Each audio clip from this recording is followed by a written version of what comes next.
Hey guys, thanks for tuning in to this episode of Astros Baseball. On this episode, we are going to dive into uh, Hader being named the closer and Ryan Presley's reaction to this.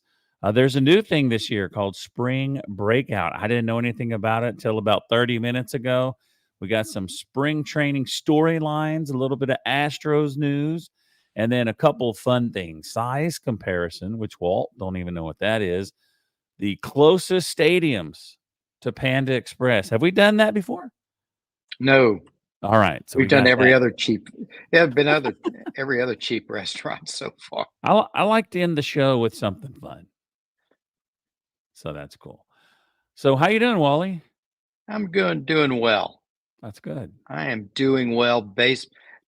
Spring training has started. Couple of little scares, but it looks like everything's going to be just fine. Yeah. We'll talk about it a little better, but a little later. But we're much better than one of the top other teams. It looks like they've got some real issues. Yeah, so I went to Valentine's dinner last night, as you know. Um, very nice, very delicious, very expensive, but it was worth it. It was nice. It really, if you take your woman out to a nice dinner, you get dressed up. I think it enhances your love and it builds it even stronger. That's what I think. Well, the picture that you sent us looked really nice, and you had your driving hat on. Life was good. You know, someone asked me, "What is that hat?" I go, "I don't know what it's called. I don't know. That driving hat is what I call it too." Yeah, That Payne Stewart used to wear them all the time. but you didn't have the knickers Payne Stewart has How do had. you know? Well, I I'm haven't just kidding. seen I'm them just yet. kidding. I'm just kidding. I did not. All right, so let's get into it, buddy. Uh, Josh Hader named the closer. When we had all four of us on here, I believe it was the roundtable episode. Um, we asked everybody who's going to be the closer, and all three of us guys were like Hader. $85 million 5-year contract, I believe. You don't pay a guy this much to come in and pitch the eighth inning. Uh, and so we were right. So, what is your initial reaction to finding out that this is actually true? Shocker. Really? Who's shocked? No, it you said it exactly. You bring somebody in at 95 mil, they're going to get the chance to close. Now, once the season gets started and you have some issues, sore arm, whatever, yeah, you've got Presley, who's a proven closer, especially in the postseason. But this is Hader's job to lose, and Hmm. he's proven over the last several years he is as good, if not better, than everybody else around. And Presley was as we would have expected as a true pro. Oh, yeah. So, Josh Hader named the closer. Ryan Presley, I didn't even realize it's been that long. He's been the closer for the last, it says 4 years. Yeah, He's been here the closer since 20. He is on board with it. I guess I wasn't counting 20 because it's 20, 21, 22, 23. Okay. Yeah, we He forget said about 20. yeah, he's on board with it, considering Hader is one of the most dominant closers in baseball. He also said, I'm paid to get 3 outs. It doesn't matter if it's the fourth inning or the ninth inning. When the phone rings and they tell me to get in there, I'll get in there. Um, but something else about Presley, he's one of 6 closers since 2020, which that's when he came here to be closer, to have 100 saves. One of 6. Um, he also said this because here's my point too, is that you kind of look at these, these baseball players as, like these strong superheroes, but it had to have hurt his feelings, right? It had to hurt his feelings, but he said it was a surprise, but it makes our team better. And that's what you want to hear. And it definitely Oh yeah, does make the team better. no matter who's closing, you've added a super strong arm that lengthens out the bullpen. And with Graveman being out for the year, they were short an arm. They had to come up with an arm, and much better to have that arm at the very end, so you've got some flexibility to decide who you want to close, who you want to set. You've got Abreu in the seventh. You've got Montero in the sixth or seventh. If Montero comes back to 22 to form, this is going to be it's going to be a tough bullpen. Oh, yeah. I think our bullpen, let's look at last year. You got Abreu and then Neris and Presley. Now, if you look at it's Abreu, Presley, and Hader, it's an improvement. I think so too. And Big and time. you know one thing with when you look at Neris and you look at Presley, both of those guys are 35 years old. You know, Neris sold himself at the top of his value. Good chance when he comes back at 35. I don't know if he plays at his 30 year 35 or year 36, but like Charles Barkley used to say, old players don't get a year better, they just get a year older. And so it's going to be tougher for them to be more consistent. Look at Presley last year. He'd have some days when he was really good. He'd have some days when he really wasn't very good. And you're going to see more of those days as he gets older. Yeah. Hader is what, 31? I don't know. I don't Something know how old he is. something like that. But he's at his prime, and he who knows, Hader in this last year or two of his contract might be looking at down the same barrel that Presley's looked down this year. Yeah. I mean, if I was Presley, I guess there's this extra thing, like an extra, I don't know what to say, but like if you're the closer, it's like kind of like being the ace of the starters. You have a designation. You're the closer. You're the main man of the Yeah, bullpen. And so it has to be hard to give that up. But I think that's how I would be. It's like this guy's dominant. This guy, if you can accept that this guy is probably better than me, and all I care about is winning, if that's what it takes, let's do it. And I and like his reaction. I just took a look, and Hader's 29, so Wow. he's set for he'll be 34 through this contract. Yeah, and this just in, they didn't cut Presley's pay. Isn't Presley on a 5-year deal? No, he's Didn't on it? a 3-year deal. Oh, okay. So how many years do I you have think left? Just this one he's and one got this more? one. I think he's got this one and one more. Yeah. All right. So while you're looking that up, folks, spring breakout. Wally sent me this earlier, and I'm like, what is this? And usually things like this, I kind of skim through it, but I read it and it's cool. It's really, really cool. So what it is all 30 teams are going to assemble rosters with 20 to 25 of their best prospects. The Astros game will be on March 17 at 9 in the morning against the Cardinals. It's going to be a 7-inning game. And then after that, I think around noon, the major league team will play. And so one thing they said about this is like, if you want to see the prospects, maybe that's what you want to see.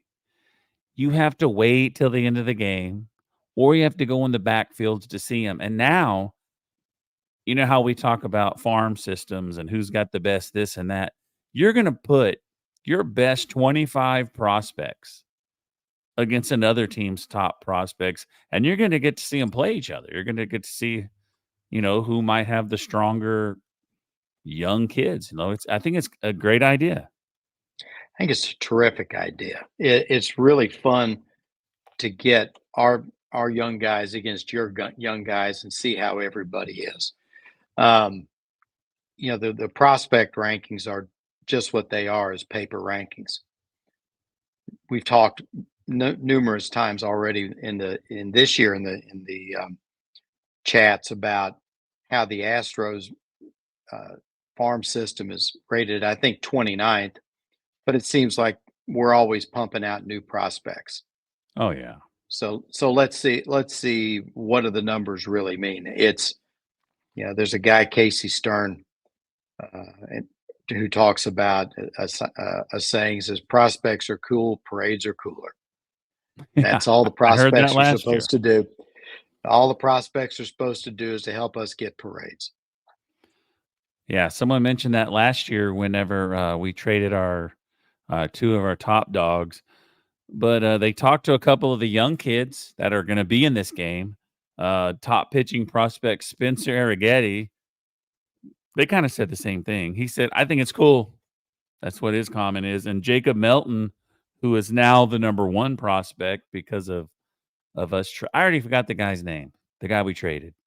We traded Clifford and we traded Gilbert. Yeah, Gilbert, there it is. So Jacob Melton is the new number 1 prospect for the Astros, and he said it's gonna be a cool experience, and I agree with him. So if you look at the schedule in that story, it's on MLB.com, you can see when the Mets play, and then you can see that guy play. I already forgot his name again. Ryan Gilbert, Clifford. Drew Gilbert. Drew Gilbert and Ryan Clifford. Clifford's the one if you get a chance to get Verlander, you make that deal every day, twice on Sundays. Yeah, You these guys, as good as Clifford could be, he's 3 years out. But he was the one that I really was hoping they'd be able to hold on to. He was an 11th round draft pick. He had a college scholarship, well thought of, and told everybody he was going to school. Astros paid him like a late first for early second round pick, and so they had him. Well, part of what a farm system is for is to be able to use those chips to be able to get proven major leaguers, and that's what the Astros did. yeah. I mean, if we don't win a World Series with JV, it may not pay off, but we don't know what these guys are gonna do that we traded. They're still prospects, so the jury is You still would out. wouldn't you have made that deal? Oh, yeah. I would have tried to make a different deal to keep one of them, but, if you look at it, JV, you get JV for, last year and this year. If he throws 140 innings, you get him again next year, Yeah, and I agree. we'll talk more about him later. Yeah, and I, Um, and I and I'm really looking forward to seeing what Melton looks like. all right, so now we're gonna talk about spring training storylines, and this is a story on MLB.com by, Brian McTaggart. So JV is ailing a little. So question number 1, will JV be ready to start the season? It says he's a little behind. He said he had a hiccup. He said, "My body does not respond the same at 40 as it did at 25. I'm a couple weeks behind." Dana Brown said, "I trust JV's judgment. When he knows he's ready, he'll be ready. It's all up to him." Well, first I'd tell JV wait till he gets to 60. The he won't be playing, but yeah, it doesn't things don't turn around all that quick. Yeah, it seems like he's going to be okay. Seems like he's going to be ready. Yeah. But if he has to wait and they have to start him as the fifth starter first time through, that makes him the de facto number one starter for the rest of the season. You put him in at that last part. You start Fromber, run all the way through. JV's 5. Then you pick up with Fromber again. It gives him an extra week. I'd love to have him against the Yankees because this that Yankee series could be a real tone setter for the season. Yeah. So if he's not ready, we're gonna miss that big matchup, JV versus Cole, in the first game Yeah, of the year, which we're never gonna get it. Something always happens. yeah, that's right. That's right. That's right. But we should be fine as long as the Minute Maid curse doesn't come up and bite us. Yeah. So the question is, will JV be ready to start the season? I have no idea. Only JV knows. Question number 2: will Alex Bregman get will the Astros and Alex Bregman get an extension done during spring training? Because these players do not want to negotiate during the season. I'll let you start. I got to think about it. I think we need to read between the lines of what's going on. We talked about a little on the last cast about how some of the talk about Tucker has come up. Yeah. You could look in that one of two ways. This is, Bregman's people might have said, no, we're not signing an extension. I think a lot of this could also be a delay. I'm surprised that Chapman has not gone into a camp to set that market. At some point in time, Chapman, the Chapman factor goes away, and who knows? You could even be looking at a situation where Crane says we've got enough money to sign either Tucker or Bregman, but you can't sign both. I was listening to Eduardo Perez on Yeah. MLB radio this morning. Did you hear that? Yeah. I mean, I don't know when that came on, but I had saw a clip of it already before we did the last podcast. I was really surprised. He loves Tucker, but he said, "Give me Tucker or give me Bregman." He says, "I signed Bregman because," he says, that's a tougher position Oh yeah. to fill. Yep. Hopefully, the Astros are given that opportunity to get both of them. I mean, Yeah. Crane's going to swing at both of them. The thing about that, if the Astros start extending and giving 30 million, 25 million to all these offensive guys, I'm personally going to be worried that we're going to turn into the Angels. Because the Angels have all the offensive power in the world, but they never have pitching. And I don't want to turn into that. But if you look at what we got coming up with Spencer Arrighetti, and even like I said, Rhett Koba, and there's other guys down there, I don't know. Maybe we just have some young, cheap pitchers for 5 or 6 years. Yeah, I think as long as we've got Jim Crane as compared to Artie Moreno, we've got a plus there. Yeah. The Well, he's proved this is the first time he's done it, I believe, but he went over that threshold, and he's pretty close to Yeah. going to the second one. So I don't know. He said the window's going to stay open as long as I'm here, so he's probably going to do what he's got to do, and hopefully the Astros understand this too. I mean, they have to. They got to be smarter than us. That Bregman is going to be tough to replace, and what it said in this story is that he knows his value and he's going to want his value. And his Mhm. value isn't Jose Altuve contract. That's not his value. No, it's not. A couple things here. Is We've talked to Bregman's. This is Bregman's last big contract. This is a classic free agent Yeah. situation. He's going to get what he can get. Second thing, you're seeing more and more teams that are saying to heck with it. We're going over the threshold. We're going to win. Look at Yeah. what the Dodgers have done. That 2 years ago, that threshold was kind of a line that people didn't want to cross. Now you're seeing more and more teams that just don't care, and that could be something that comes up into the next collective bargaining agreement. That if it turns into the Dodgers and the Yankees, and you get the same team starting to win again, the MLB may want to put a harder cap in. Yeah. That's going to be a hard fight. Yeah. What's going to end up happening, they're going to have a small market playoffs. They get a little trophy. All right, number 3, is Jake Myers ready to take over at center field? Dana Brown said, "We would like to see what Myers can do. His defense is pretty special." Ryan brought something up a couple of casts ago, and I'd really, quite honestly, I never really paid attention to it. He said when Myers gets a chance to be the guy, he does well. And before he got his shoulder hurt in 21, he was out in center field every day. Yeah. and he looked like he was going to be something special.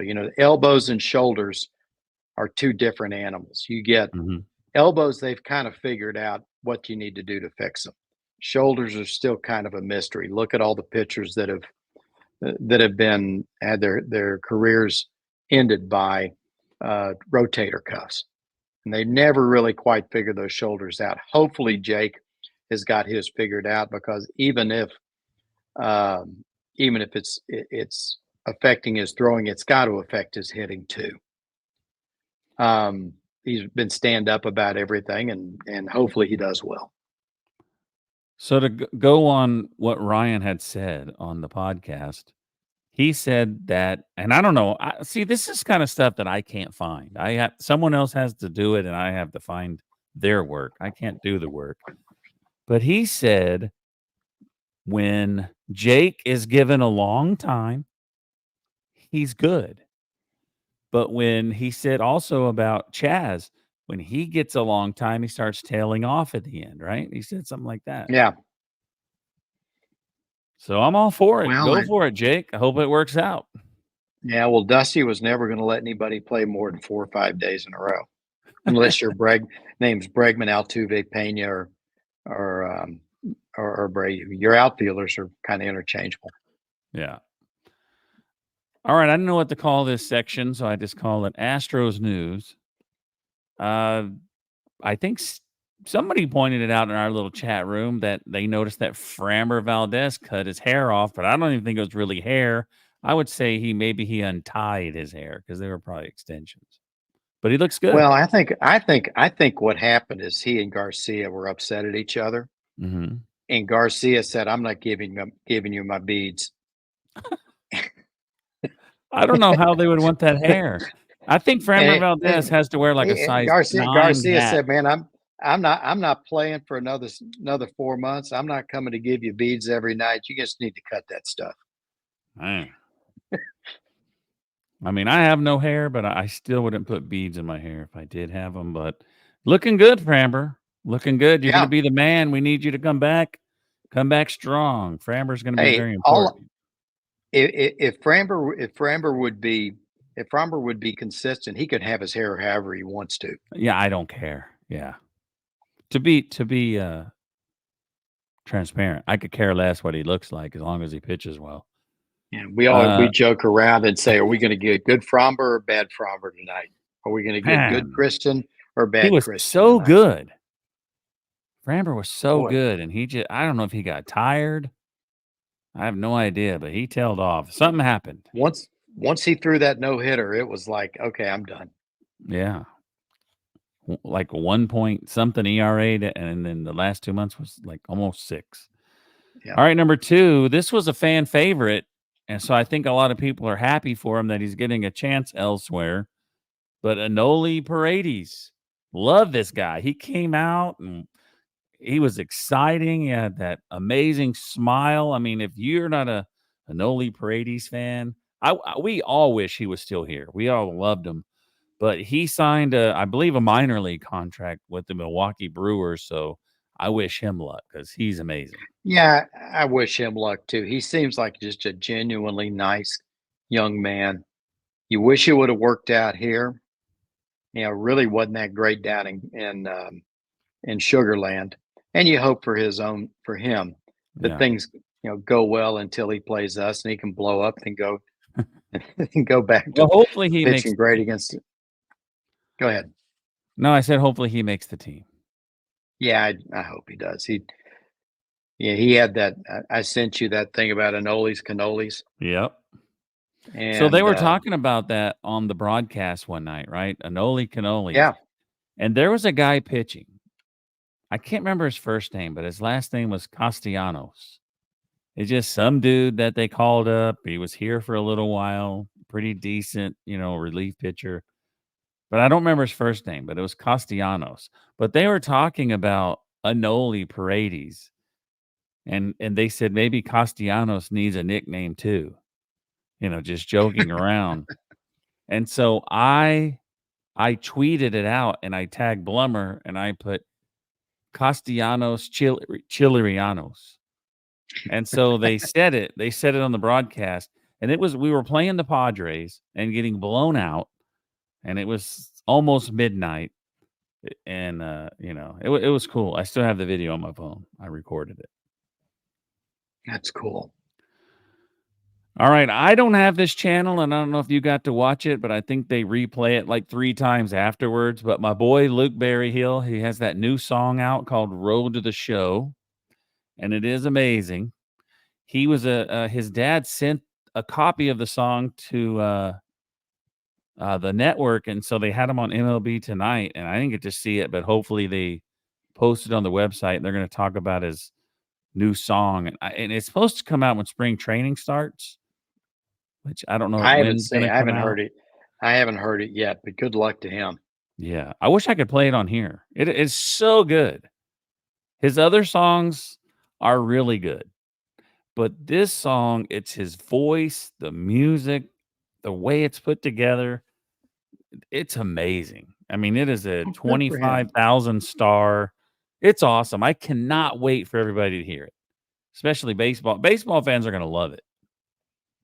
The Road to Maybe the maybe Show. the Astros, maybe Blummer and TK can play it as the intro and the outro music. He should. I'm gonna use it on this. So at the very beginning, I'm gonna give y'all a spoiler because I heard it. At the very beginning, he's talking about downing, like a soda in the bottle, so he could spit in the bottle. So he can spit his, chewing tobacco in the bottle, and that's what I used to do.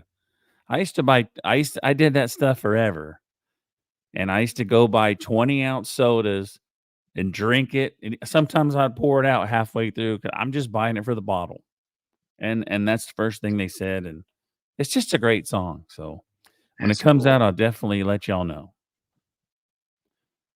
Um, Next topic, JP France is also behind. So JV and JP is behind. JP France has shoulder inflammation. And this is what I love, dude. And I think Ryan brought this up, and maybe you did too. Dana Brown said, I'm not worried about it. They asked him, they were interviewing him uh, on the field. He goes, I'm not worried about it at all. We have depth in the minor leagues. We'll figure it out.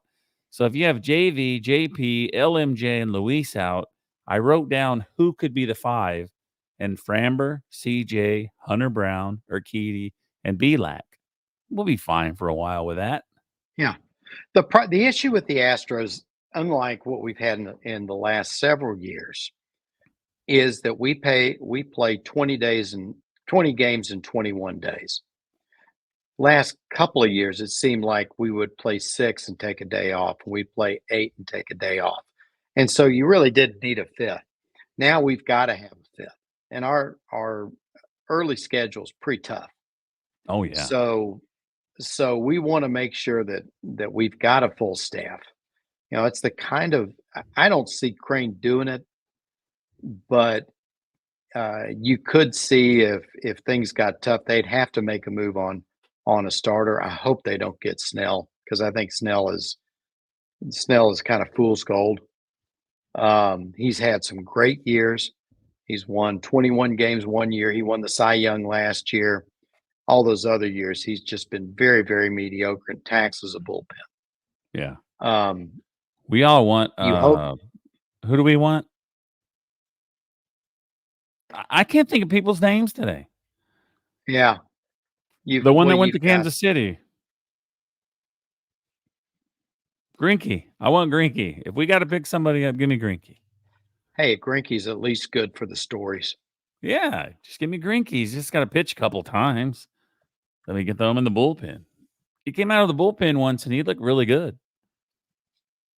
Yeah, that Hinch was such a great manager, but the one thing that I do wish that the one mistake that he made was pulling Greinke against the Nats. He Yeah. should not have done that. Yep. And I think Ryan spoke about this earlier, and whenever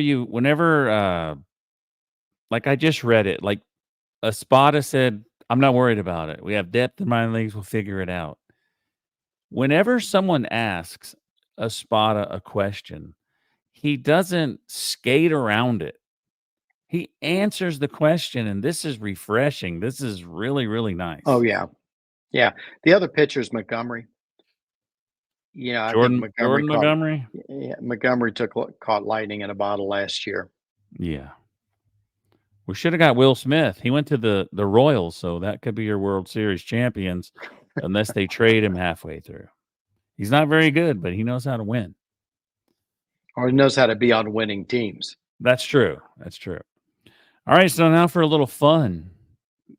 Wally doesn't know what this is. Size comparisons. And for any of you that have your mind in the gutter, get it out of there. All right, so here it is. I'll let you know right away. Shohei Ohtani, it's going to be baseball players compared to other people, and Okay. they're the same size. Shohei Ohtani is 6'4", and I guess you can kind of get an idea of like other people, like, oh, okay, that's how big that person is. 6'4", Randy Moss. That's his comparison. Mm-hmm.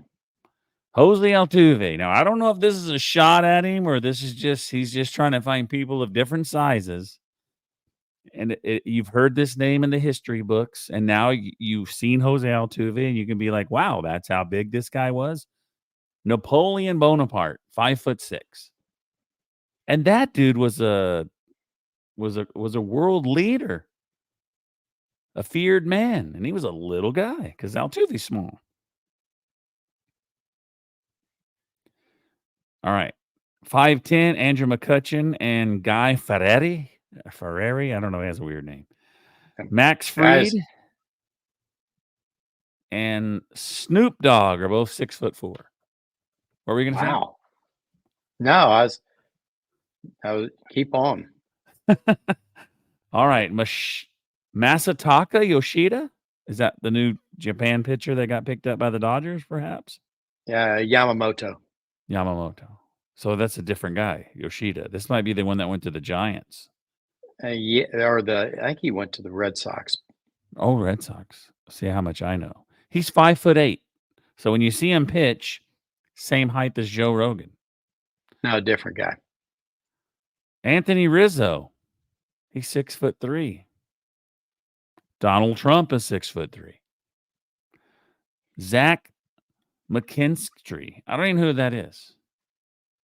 Probably some young kid. I don't know. 6 foot tall, and so is Joe Biden. That's size comparisons. How tall are you, Wally?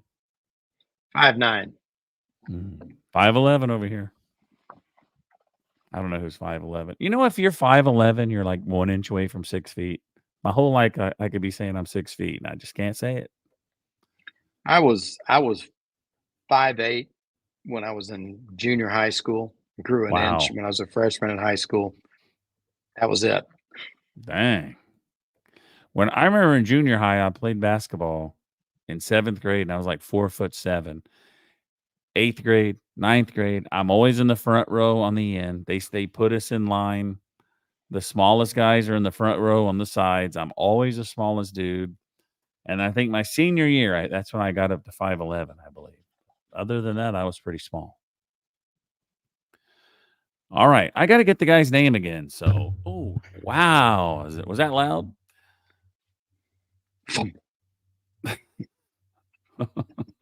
I don't know if that was loud, folks. I'm very sorry. I gotta look it up, Wally. Brooks Gate. BROOKSGAT. Brooksgate. That's who I'm stealing all this from. I messaged him and told him I'm stealing all of his stuff. And he said, cool. So this next one is we've done Waffle House, right? What was the other one? The first one wasn't we, Waffle House. we did Waffle House. We did what was the other It one? was the very first Seattle one. was Seattle was the farthest away from both of them. I know. Oh, it was Chili's. Chili's. Yeah. So this is Panda Express. And I eat Panda Express quite a bit. But I only wrote down like the top 3 where the Astros are and then the bottom. All right, so number 1, it's tough competition. Very tough. The Angels, 0.39 miles from the nearest Panda Express. The Diamondback Stadium, 0.62 miles away from Panda Express. Atlanta comes in at number 3, 0.63. Washington, 0.69. And there are 9 teams, or there are 9 stadiums that are less than a mile away from a Panda Express. That's probably on purpose.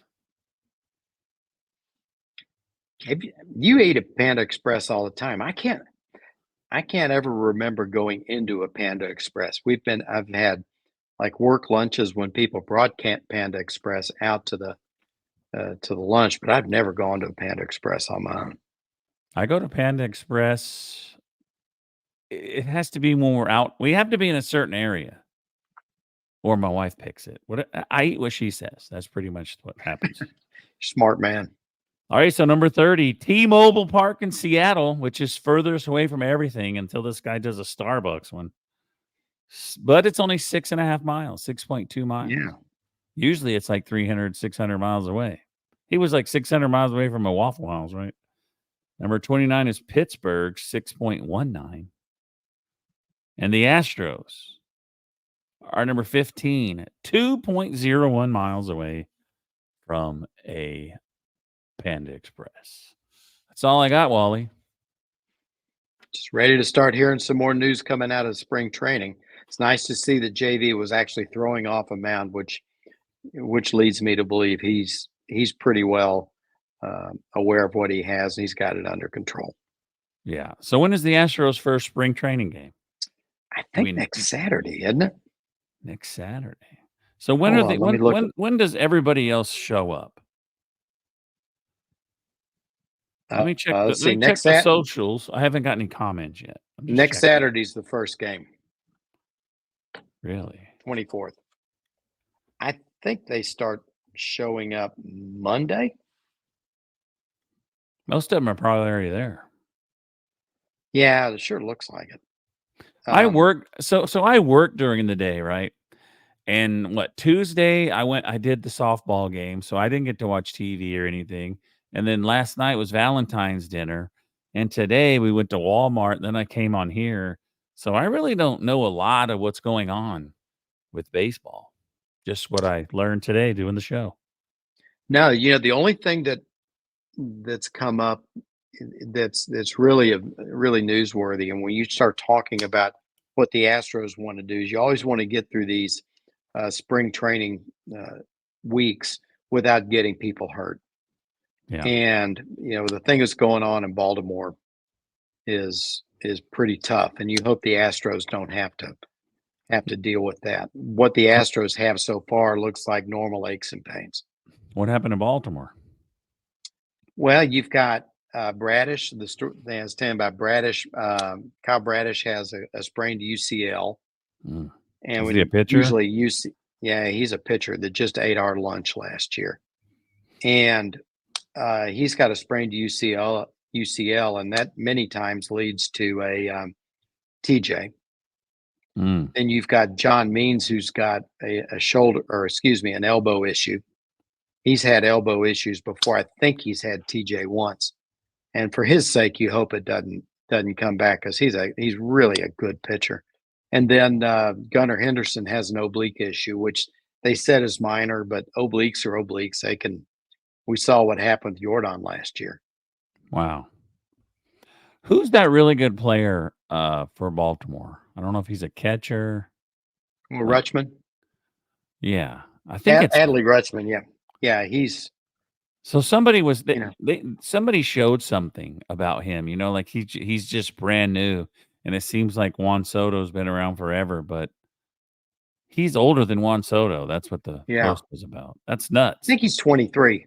That's crazy. He went to Oregon State, and came out and spent a year in the minors, and this is his second full year, I believe. He came up a half a year and then spent a year, and then this is his second full year, and he had that first half year. But he's the real deal. That's good. And Juan Soto went to the Yankees, so yes. It's gonna be a fun series. I wish I could go. I It think sure you're is. probably gonna go to one game, right? And Ryan's Yeah, I'm probably gonna gonna go go to to at a least one of game. them. Our girl I'm going to at Steph's least one of probably them. gonna get season tickets, and she's probably gonna go to the game, and I'll just be here working. Oh, I don't okay. But anyway, that's all I have, folks. Wally, it was fun. Thank you. I hope you Thank you, guys everybody. enjoyed listening to the podcast tonight as much as we enjoyed doing it. Thanks for tuning in, folks. We will see you next time on Thank you, Astros everybody. Base.